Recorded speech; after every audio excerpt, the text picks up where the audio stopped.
ரை மூங்கில் குறுக்கு சமைக்கிறதுக்கு இந்த பாருங்கள், அரிஞ்சு வீடியோ எடுக்கும்போதெல்லாம் இருந்தது, கொஞ்சம் சொதப்பலாக போச்சு, கட் ஆயிடுச்சு.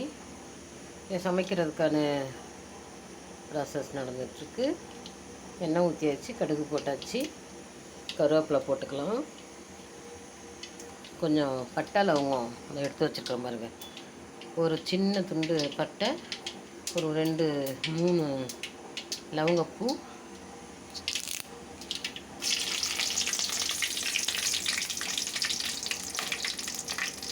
சின்ன வெங்காயம் தான் எடுத்து வச்சுருக்கிறோம். இப்போதைக்கு போட்டுக்கலாம். நல்லா வதங்கட்டும்.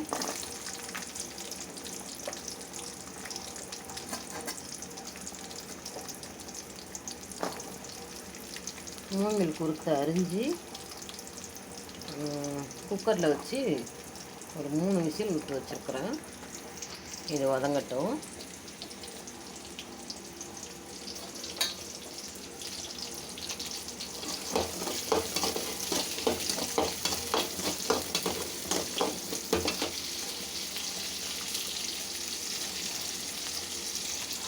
அவிக்கும் போது கொஞ்சம் மஞ்சள் தூள் போட்டிருக்கிறேன்.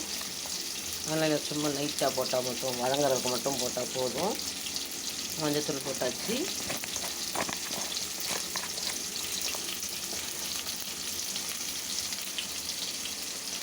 கல் உப்பு கொஞ்சம் போட்டுக்கிறேன்.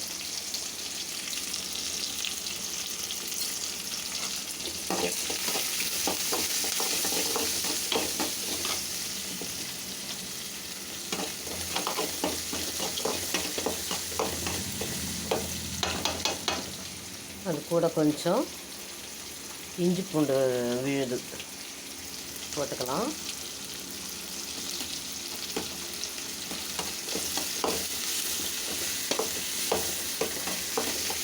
பச்சை வாசனை போகிற வரைக்கும் வதக்கலாம்.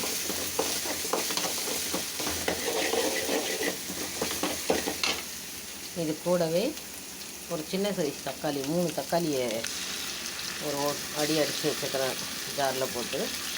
இதுவும் கொஞ்சம் நல்லா வதங்கட்டும்.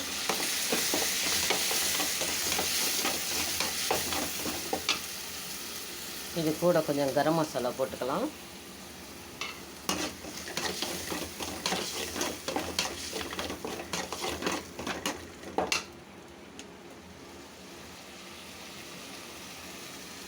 கொஞ்சம் கரம் மசாலாவும் மிளகாய் தூளும் காரத்துக்கு ஏற்ற மாதிரி போட்டுக்கலாம். அப்புறமா செக் பண்ணிவிட்டு கூட உப்பும் காரமும் சேர்த்துக்கலாம் தேவைப்பட்ட வரைக்கும்.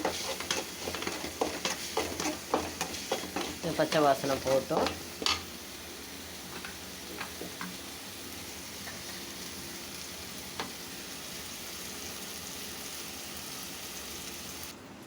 அவிச்சு வச்ச அந்த மூங்கில் குறுக்கு நல்லா வெந்திருக்குது.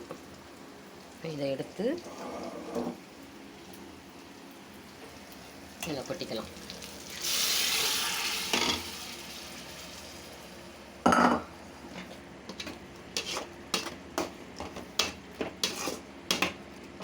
கொட்டி கொஞ்சம் வேக வச்சு எடுத்துக்கலாம். முடிஞ்சதுக்கப்புறம் காட்டுறோம். வாங்க, இப்போ நம்ம எண்ணெய் கொடுத்து மூங்கில் கொடுத்து கிரேவி எப்படி இருக்குதுன்னு பார்க்கலாம். பாருங்கள், எண்ணெய் பிரிஞ்சு நல்லா இருக்குது. சூப்பராக வாசனை வருது, கம கம கமன்னு வருது. வாங்க சாப்பிட்டு பார்க்கலாம் எப்படி இருக்குதுன்னு. இது கூட கொஞ்சம் என்னது மல்லித்தழை,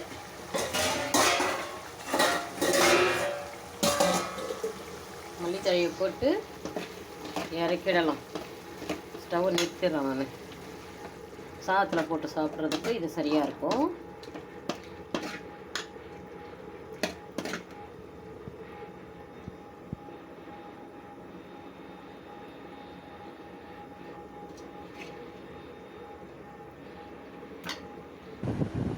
வாங்க எப்படி இருக்குதுன்னு சாப்பிட்டு பார்க்கலாம்.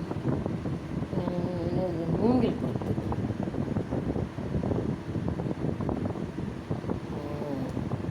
நல்லா வெந்திருக்குது.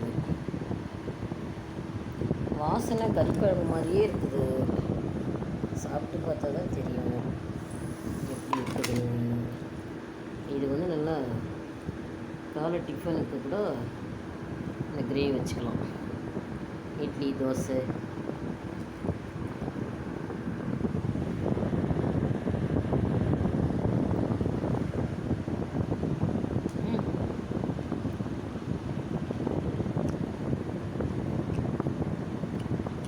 செம்மையாக இருக்குது. மென்று சாப்பிட்றதுக்கு தேங்காய் பத்த குழம்புல போட்ட மாதிரி இருக்குதுங்க.